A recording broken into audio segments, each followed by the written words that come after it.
with State Representative Jeff Bradley, who has come within, well, a month or so of when the Department of Transportation is supposed to be coming back with pictures. You've got pictures of something to maybe repurpose the old bridges. Tell us about it. Well, that's the objective, but good morning. The objective is to repurpose the bridges. Let's just say we build the new bridge system, and we have these tremendous assets that I can't see a reason to tear them down. So what do you do with them? Let's turn them into a linear park and make it a very human experience for bikes, pedestrians, food trucks, performances, outdoor art, and folks just... Now you talk about saving all four bridges? I mean, basically, all well, four there's lanes? 4 spans. Right. Span 1 is from Moss Creek to Jenkins, or Pinckney Island. Right. Span 2 is from Pinckney Island to Jenkins Island. Span 3 is from Jenkins to Pinckney, and span 4 is from Pinckney to Moss Creek. Okay. We're going to lose span 1. All right. And we're trying to retain the other 3. So, Okay, so there'll be one way to get from Pinckney Island to the mainland, but there'll be 2 ways, in essence, 2 ways on and off, with the other. Well, okay. The way the budget has kind of been penciled in so far, they're talking about a $10 million demolition charge. You could use that $10 million to do all of this, you think? You think it can become a revenue neutral thing? I do. Yeah. I mean, that's a great term for it, and thank you for that.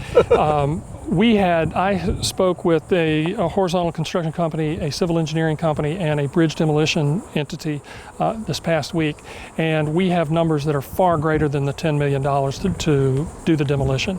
The bridge demolition company said it was somewhere between 15 to 22 million, and then you have the pedestrian and bikeway span that doesn't need to be built on the new bridge structure, which is about $10 million. So we could have savings of $32 million by not tearing this bridge down and doing something like this.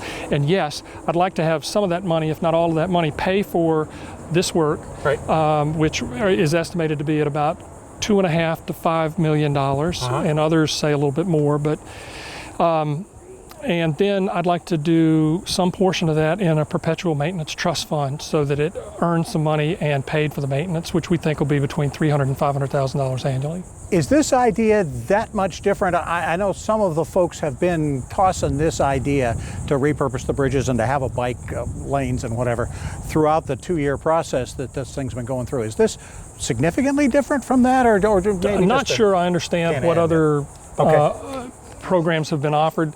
This is something that I just looked at and said, hey, I'm going to go see my friends Kyle Theodore and Mark Baker at Wooden Partners and see if they can put something on paper for what my vision was.